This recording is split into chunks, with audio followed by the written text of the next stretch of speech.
I was 18 years old when I got married. I belonged to a very conservative family, a Baloch family, where good daughters never say no to their parents. My father wanted me to get married, and all I said was, if that makes you happy, I'll say yes. And of course, it was never a happy marriage. Just about after 2 years of getting married, about 9 years ago, I met a car accident. Somehow my husband fell asleep and the car fell in the ditch. He managed to jump out, saved himself. I'm happy for him. But I stayed inside the car and I sustained a lot of injuries. The list is a bit long. Radius ulna of my right arm were fractured. The wrist was fractured. Shoulder bone and collarbone were fractured. My whole rib cage got fractured. But that injury that changed me and my life completely was the spine injury. Many people came to rescue. They gave me CPR. They dragged me out of the car. And while they were dragging me out, I got the complete transection of my spinal cord. Those 2.5 months in the hospital were dreadful. I was at the verge of despair. One day, doctor came to me and he said, well, I heard that you wanted to be an artist, but you ended up being a housewife. I have a bad news for you. You won't be able to paint again. Next day, doctor came to me and said, your spine injury is so bad, you won't be able to walk again. I took a deep breath and I said, it's all right. Next day, doctor came to me and said, because of your spine injury and the fixation that you have in your back, you won't be able to give birth to a child again. That day, I was devastated.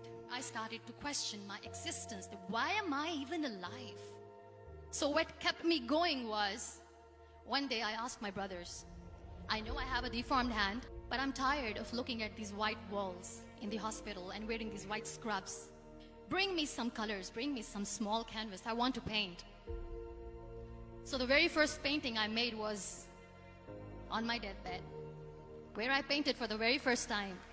What an amazing therapy it was. Without uttering a single word, I could paint my heart out. I could share my story. People used to come and say, what lovely painting. So much color.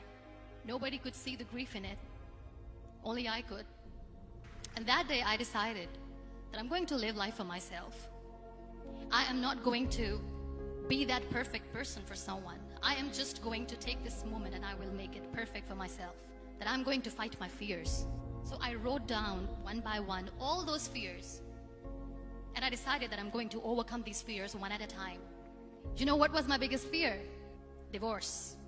But the day I decided that this is nothing but my fear, I liberated myself by setting him free. And I made myself emotionally so strong that the day I got the news that he's getting married, I sent him a text that I'm so happy for you and I wish you all the best. And he knows that I pray for him today.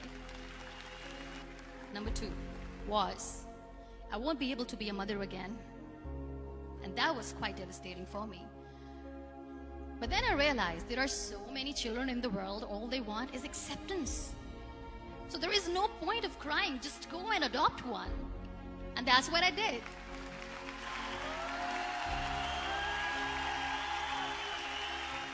I gave my name in different organizations, different orphanages, and I waited patiently. 2 years later, I got this call from a very small city in Pakistan. I got a call and they said, are you Muniba Mazari? There is a baby boy and would you like to adopt? I could literally feel the labor pain. I said, yes, I am going to adopt him. I am coming to take him home. And that day, Niall was 2 days old, and today he's 6. You know, when you end up being on the wheelchair, what's the most painful thing? People think that they will not be accepted by the people because we, in the world of perfect people, are imperfects. So I decided to appear more in public. I started to paint. I have done a lot of modeling campaigns. I decided that I'm going to join the national TV of Pakistan as an anchor person. I became the National Goodwill Ambassador for UN Women Pakistan, and now I speak for the rights of women, children. I was featured in BBC 100 Women for 2015. I'm one of the Forbes 30 under 30 for 2016. So when you accept yourself the way you are, the world recognizes you. It all starts from within. We have this amazing fantasy about life. This is how things should work. This is my plan. It should go as per my plan. If that doesn't happen, we give up. I never wanted to be on the wheelchair. Never thought of being on the wheelchair. This life is a test and a trial, and tests are never supposed to be easy. So when you're expecting ease from life, and life gives you lemons, then you make the lemonade, and then do not blame life for that. It is okay to be scared. It is okay to cry. Everything is okay, but giving up should not be an option. They always say that failure is not an option. Failure should be an option, because when you fail, you get up, and then you fail, and then you get up, and that keeps you going. Embrace each and every breath that you are taking. Celebrate your life.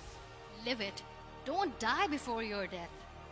Real happiness lies in gratitude. So be grateful, be alive, and live every moment.